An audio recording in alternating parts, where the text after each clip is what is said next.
Ah, vous vous souvenez de la vidéo de la semaine dernière qui était un peu longue, qui tirait en longueur? Et bien voilà, donc maintenant on reprend pour la deuxième partie de cette traversée de la grande zone de Mexico City.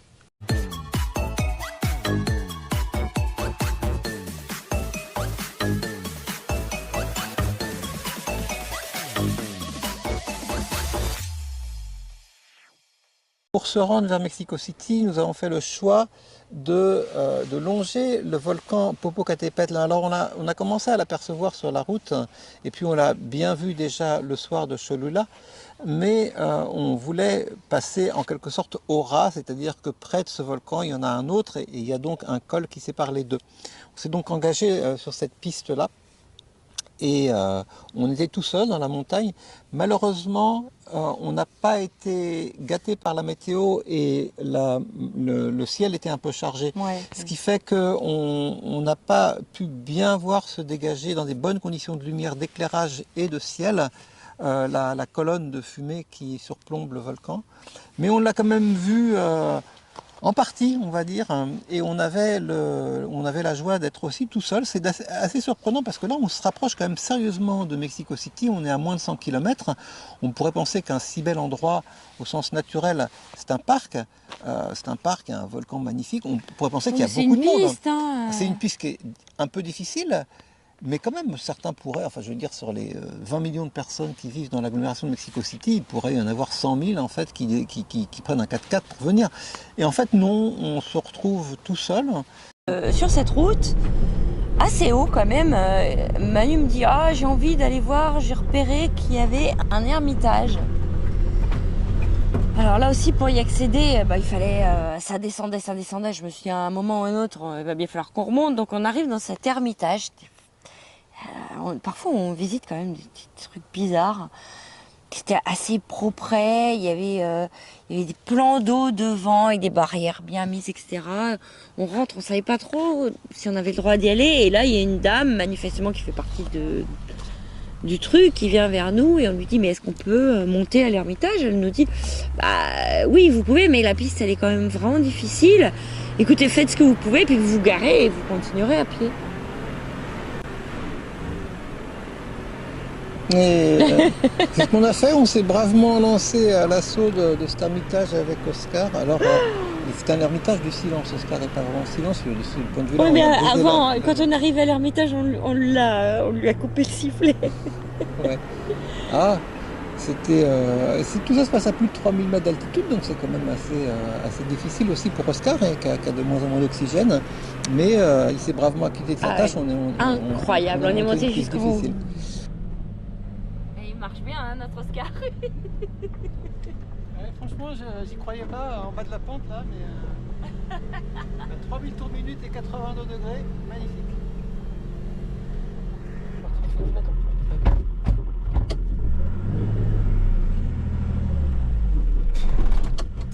Allez, encore un petit coup. On y est presque. Allez, Man, allez, Oscar.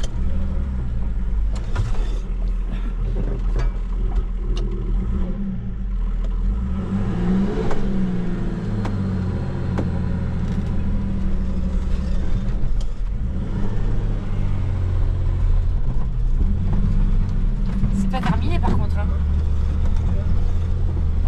Oh là là, non, non, bah là, Manu, non, Si, non. là, si. Non. T'as vu jusqu'où il monte? Le chemin. Il est fou. Il est fou cette fois, c'est sûr. On n'a pas d'élan, regarde. On va en prendre un. Hein? On va en prendre un déjà.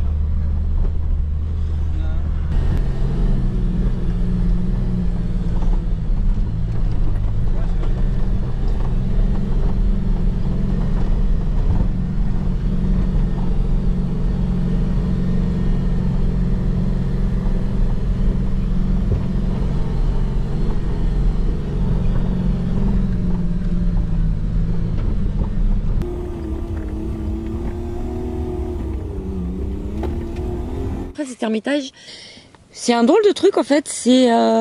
Tout est construit à base de récupération. Il y a des vitres un peu partout qui ont été récupérées, des chauffe-eau solaires, des. C'est une curiosité. Ouais.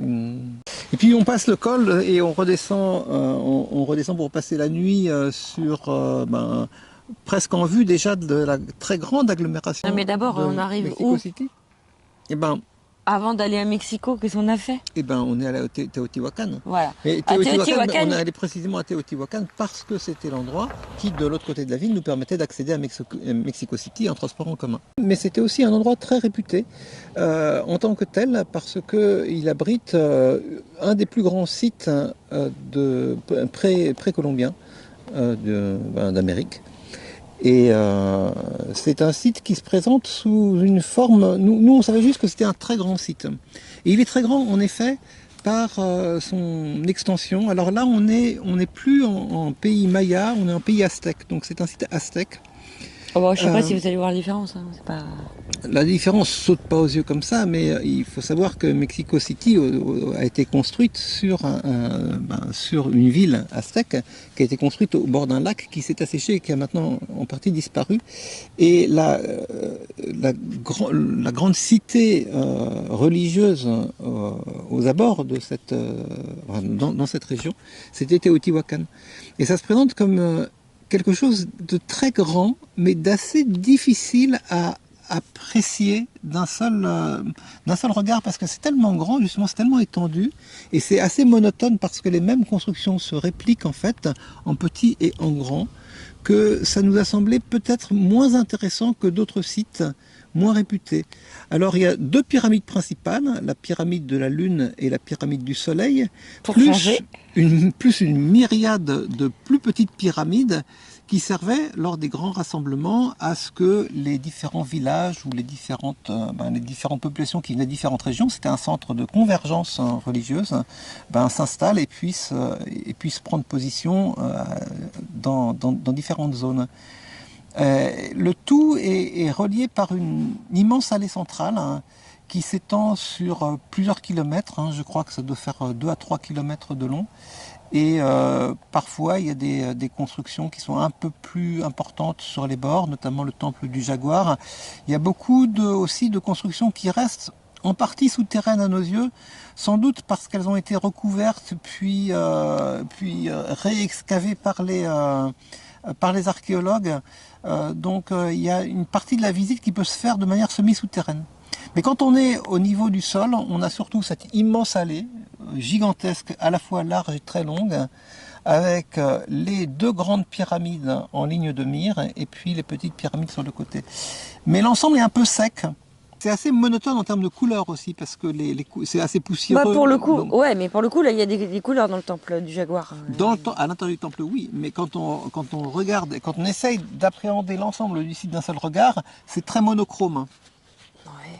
La preuve, c'est qu'on a lancé le drone et que, donc, avec les vues du drone, on voit bien qu'on peine à voir les formes géométriques des différentes pyramides se dégager. On les voit un petit peu, bien sûr, mais pas tant que ça. Bon, on était sur le point de partir quand on a trouvé quelque chose qui nous intéresse quand même beaucoup plus. Des oiseaux? Des cactus? Mais non, pas du tout. Des petits écureuils. On a vu des oiseaux aussi. On a vu des écureuils et malheureusement, Manu l'a mal filmé, qui avaient une queue absolument incroyable. Ils arrivaient à faire comme un trompe-l'œil en fait. La queue devenait plate et avec du blanc tout autour.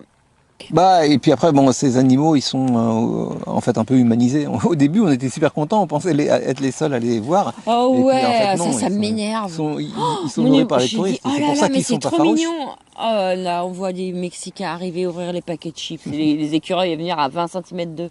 Oh là là. Enfin bon. Teotihuacan, on l'a dit, nous a servi de base pour aller visiter Mexico City. Pourquoi est-ce qu'on est allé visiter Mexico City? C'est Bonne question, parce que c'est un truc qu'on fait jamais. Voilà, nous, en principe, notre parcours, les spectateurs les plus fidèles le savent, et notre parcours évite les grandes villes. On a fait une exception pour Mexico City, d'abord pour savoir ce que ça valait les grandes villes. Parce que tous les gens qu'on rencontre nous ont dit ah non mais ok, Mexico mais là, City, c'est quand même ne pas aller à Mexico City, c'est vraiment un truc à voir. ça grouille de monde, c'est vraiment super. Bon, rétrospectivement, on peut dire qu'on n'a pas été convaincu par l'argument. Ça grouille de monde, oui, comme toutes les villes. Voilà, comme, ni plus ni moins que d'autres villes. Est-ce que c'est dangereux? On n'a pas eu le sentiment que c'était dangereux. Non, il y a des quartiers où il ne faut pas aller, comme à Nantes. Oui. Il y a les boutiques, les mêmes qu'à Paris, les mêmes qu'à Nantes, les mêmes que à Madrid quand on fait une escale. Voilà, c'est absolument pas des paysans. Il y a des quartiers touristiques, d'autres qui le sont moins. Alors oui. Évidemment, nous, on y est allé comme des vrais touristes. Alors là. Et voilà, on arrive en bus de Teotihuacan pour passer 2 jours à Mexico City, qui est l'une des plus grosses villes du monde. Ça ne nous ressemble pas, mais on y va. Bon, on va chercher des taxis à la gare de taxi parce que on vient de dire que si on hale un taxi dans la rue, c'est quand même dangereux. Il y a des gens qui se font dépouiller. Et pour prendre le métro, c'est assez compliqué en tant qu'étranger, puisqu'il faut avoir son application sur son téléphone, ce qui va nous arriver à nous à Paris dans quelques mois. Donc on va voir, mais on devrait se débrouiller. Pour l'instant, c'est calme. Aujourd'hui, c'est quelque chose de particulier parce qu'on est privé d'Oscar. On n'a pas le droit de circuler dans la cité de Mexico avec notre véhicule. Il est trop vieux et il serait trop polluant. Bon, maintenant, ceci dit, la circulation ne semble pas très très difficile. On a l'impression qu'on aurait pu venir avec Oscar. On aurait pu, sauf qu'on n'a pas le droit. Oui, c'est un problème de droit qui se pose. C'est pas un problème physique de circulation là. On ne peut pas dire que ce soit fluide, mais c'est étrange parce qu'en fait, c'était une sorte d'alternance entre des moments où il y a des tout petits bouchons qui durent 30 secondes, une minute, et des moments où c'est très circulant et les voies de circulation sont très très larges. Souvent, on voit, je sais pas, 2 fois 4 voies, 2 fois 5 voies, 2 fois 6 voies en plein milieu de la ville. Donc on a pris un petit hôtel, on ne savait pas trop comment s'y prendre, donc on a pris un tour en bus, une visite guidée, ce que beaucoup de gens font.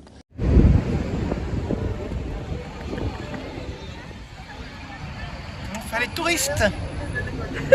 Oh, écoute, moi j'aime bien faire ça. J'en ai jamais fait, c'est la première fois. On va visiter les... Sinon, on n'aurait pas le temps de toute façon. Et puis, on a donc vu des monuments. Ces monuments, ils n'ont pas paru épatants, hein, franchement. Alors, on est peut-être blasé par, je sais pas, par les monuments qu'on a en France, mais là, en l'occurrence, certains s'extasiaient devant, je sais pas, la colonne de la Libération ou de, avec un ange de la dessus. Constitution.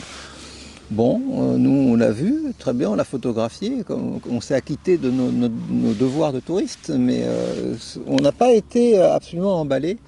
On s'est tout de même arrêté dans un endroit qui était assez remarquable, c'était le musée. Ah, Manu voulait absolument faire ça. Parce que c'est le musée le plus réputé du pays. Ah, ceci dit, il y a de quoi, hein. Simplement, il faut y venir une semaine. C'est vrai que c'est extrêmement impressionnant. Donc c'est un immense musée qui est remarquable, très belle muséographie, beaucoup de salles immenses. On est un peu dépassé par les événements, on ne sait pas où donner la tête et du regard. Donc on a filmé un peu, on a tourné dans les salles. Ce musée est complètement démentiel, mais il est immense. Et là, franchement... Voilà qu'il y a des sous-sols. Ça fait 3 heures qu'on est là-dedans. Et moi, j'ai envie de sortir parce que si on est venu à Mexico City pour voir, certes, des super choses, mais c'est quand même un musée. Oh là là! Puis ça descend encore plus bas. C'est un musée labyrinthe. C'est un musée labyrinthe, c'est sûr. C'est un piège. Ah bon, mais tant mieux. Comme tout à l'heure, il y avait un étage qui était fermé. On s'est dit que finalement, ça nous arrangeait parce que... Une stèle. Ah voilà, on voit mieux là quand même. En fait, c'est une tombe.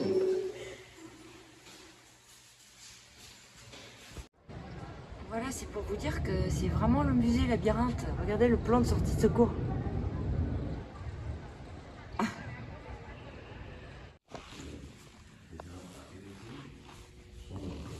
Là, à ce stade, il n'y a plus personne qui suit. Là, tout le monde a acheté l'éponge. Ah ouais, c'est trop grand. Faut venir une semaine en vacances à Mexico et et consacrer trois jours à visiter ce truc. Hein. Là, on a presque fini.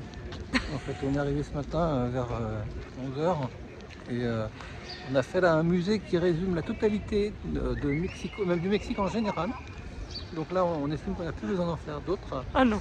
On a fait la visite, plus ou moins la visite de tous les monuments de la ville en fait. Avec le bus. Avec le bus. On a mangé dans un restaurant local. C'est dégueulasse. Au moins, bon, ça ne nous a pas coûté cher. Donc on pourrait presque partir ce soir. Ouais, mais alors que c'est quand même une des plus grandes villes du monde. Mais comment visiter une mégalopole de 20 millions d'habitants en un peu moins d'une journée. Voilà. Moi je suis fatiguée en Suivez tout cas. le guide. Suivez Manu. Et le soir, moi j'en avais quand même vraiment plein les mollets, les pieds. J'étais fatiguée. Et Manu me dit on va aller voir un concert. J'ai dit non mais je voudrais dormir. C'est-à-dire que j'étais assez convaincu par l'architecture de l'opéra de Mexico, qui s'appelle le Palacio de Bellas Artes. Et je voulais avoir l'occasion d'y entrer, en fait, d'y pénétrer. Et j'ai observé qu'on avait raté les ballets folkloriques de la veille, parce qu'on n'était tout simplement pas là.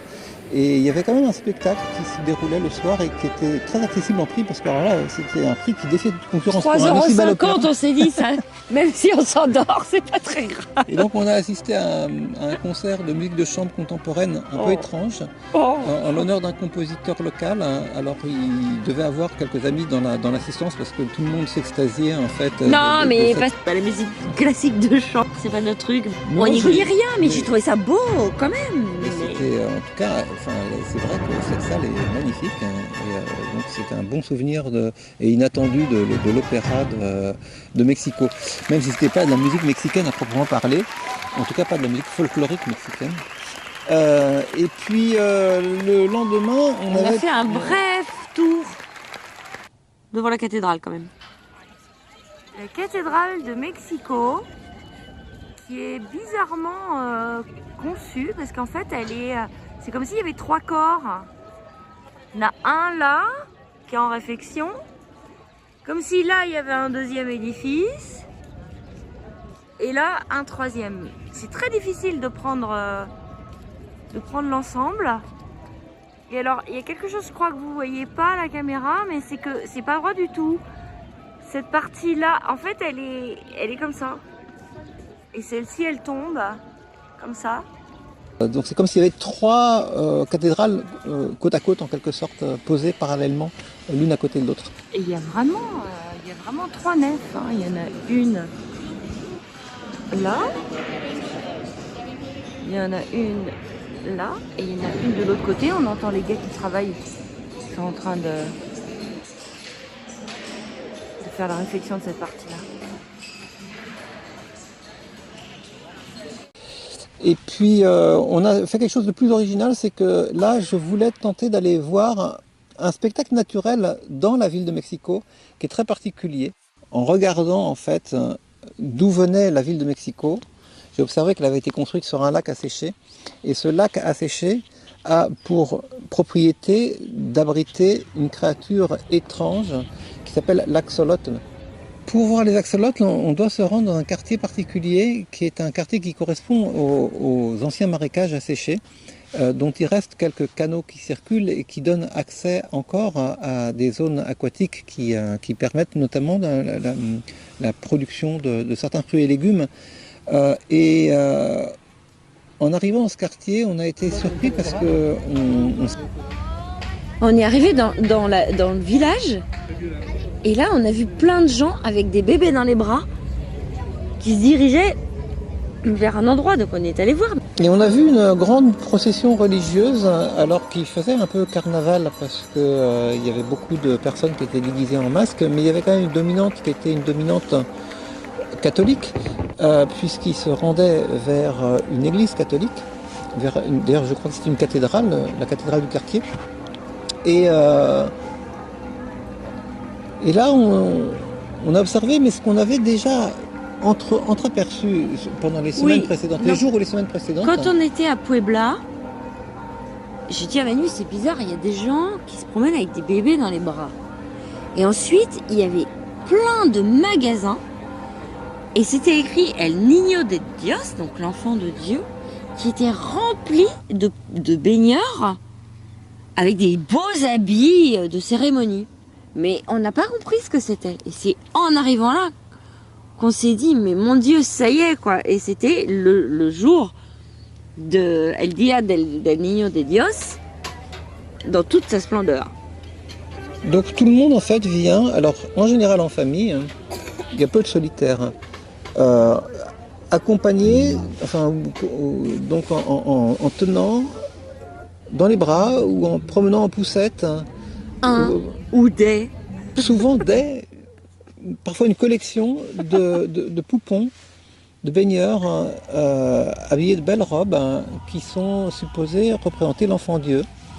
Et ces poupées sont assises face à la cathédrale de loin, parce que ça, en fait, ça s'étend bien au-delà. Personne peut, enfin, tout le monde ne peut pas rentrer à la cathédrale. Donc en réalité, c'est dans les jardins avoisinants, dans le parc avoisinant. Il y a des familles qui sont là, qui prennent leur demi-journée ou leur journée pour venir. Et qui mettent un soin énorme et un temps énorme à disposer ces baigneurs face à la cathédrale. Mais vraiment, c'est presque millimétré. Elles vont les changer de place à 5 cm pour qu'elles soient bien disposées. Ou sur certains monuments aussi. Oui, sur les murets, sur les arbustes. Moi, ce qui m'a vraiment fait rire, il n'y a pas d'autre mot, c'est de voir tous ces gens, y compris des adolescents, qui vont être tatoués, percés, etc., avec ces baigneurs dans les bras. Des gros barbus, des petites filles, des pauvres, des riches, ils sont tous là en fait, à communier avec l'enfant Dieu. C'était très beau, hein. Et ça dure assez longtemps. Là aussi, c'est quelque chose qu'on a vu dans les carnavals, les gens prennent leur temps, ils prennent une demi-journée ou une journée entière. Après, il y a la messe, il y a des écrans géants, donc nous, on est resté un petit peu et puis on s'est dit, il faut qu'on aille voir nos axolotes. Donc non loin de là, il y a un embarcadère, c'est pas facile en fait d'aller trouver ces axolotes. Ce que les tours proposent, ce que font 98% des touristes, c'est des lanchas qui vont sur les canaux et normalement il y a des marachis qui nous font des petites démonstrations, mais nous on n'a pas pris ça. On vous montre maintenant ce que nous on a choisi de faire. Eh bien, nous sommes à la recherche de ce qu'on appelle ici une ajoloterio, c'est-à-dire un petit centre spécialisé dans la conservation des axolotls. Et il y avait un point Google Maps ici même, et on a cherché, et on ne trouve rien en fait, que des murs désaffectés, une petite église ici, mais on est près des canaux. Et on avait un numéro de téléphone, donc j'ai courageusement appelé en espagnol Busco el ajoloterio. Et il y a quelqu'un qui nous a dit qu'il allait arriver dans 5 minutes. On ne sait pas s'il va arriver en barque, s'il va arriver en parachute ou quoi, mais on devrait y arriver. C'est pas le tourisme de masse apparemment. On croit que c'est quelqu'un qui vient nous chercher, mais on n'est pas bien sûr. Hein, parce que les minutes... ont été multipliées par 3. De 5, on est passé à 15 dîners. C'est un rendez-vous informel. C'est loin. Informal. Donc, son téléphone, ce qui est bon signe. Vraiment, ils sont tous sur leur téléphone. Allez, vas-y.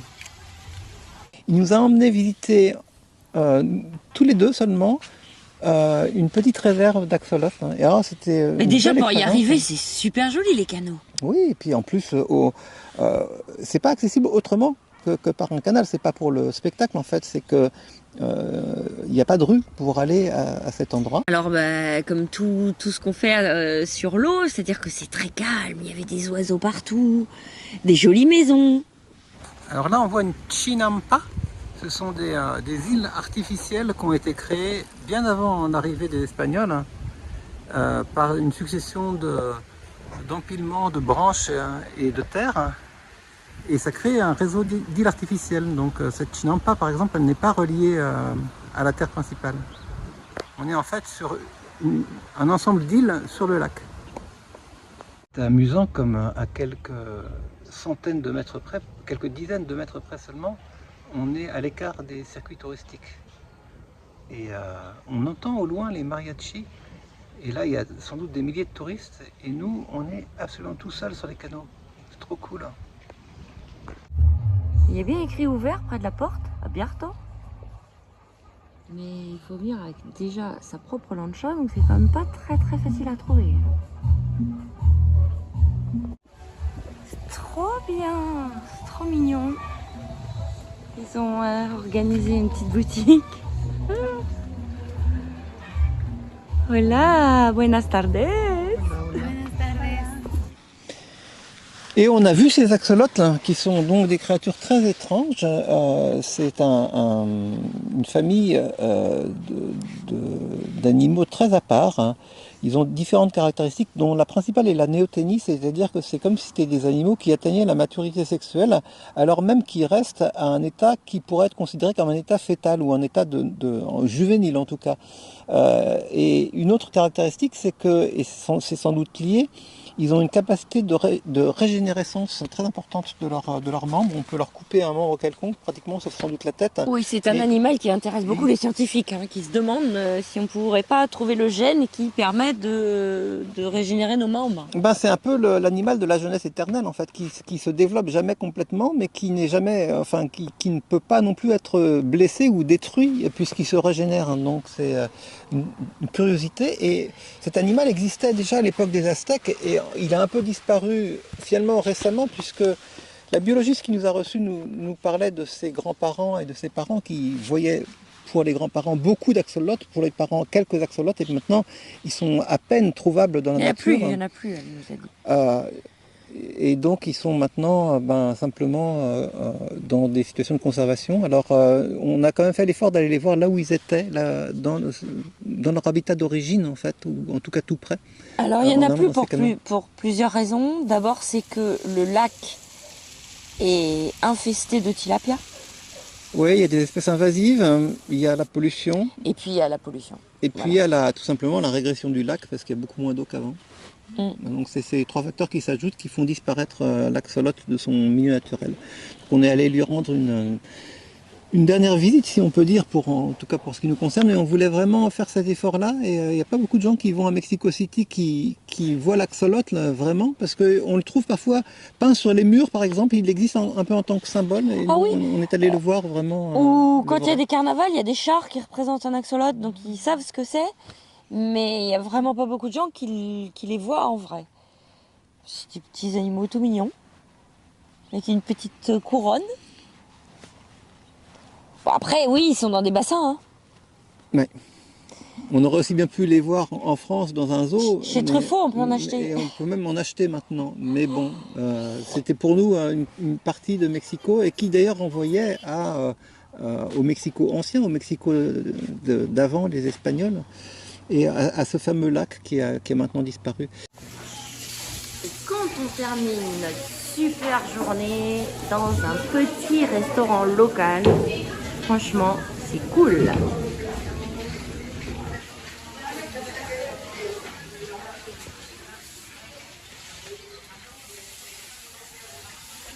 Et ça a mis un terme à notre découverte de Mexico City, puisqu'après les axolotes, on a tout simplement pris un taxi pour rentrer à Teotihuacan. Pas directement, parce que tu as voulu t'arrêter sur la place hyper touristique de Mexico. Bon, avant de quitter la ville de Mexico, on ne peut pas s'empêcher d'aller sur la place la plus touristique qui s'appelle Garibaldi. La place Garibaldi, où on trouve une bonne dizaine de mariachis qui sont prêts à pousser leurs chansonnettes. Comme on voulait quand même pas rentrer en pleine nuit à Teotihuacan, il était un peu tôt quand on est arrivé et ces pauvres mariachis, ils étaient en tenue mais ils attendaient les touristes. Donc en fait on est resté là pour cette fois. Oui, on n'est pas resté très longtemps et on est rentré à Teotihuacan. Voilà. Et à Teotihuacan, eh ben, on était prêt à reprendre la route pour de nouvelles aventures. Après Tout cette aussi grande extraordinaire, traversée. enfin vraiment extraordinaire. C'est pour la prochaine vidéo, bien sûr. À bientôt! À bientôt!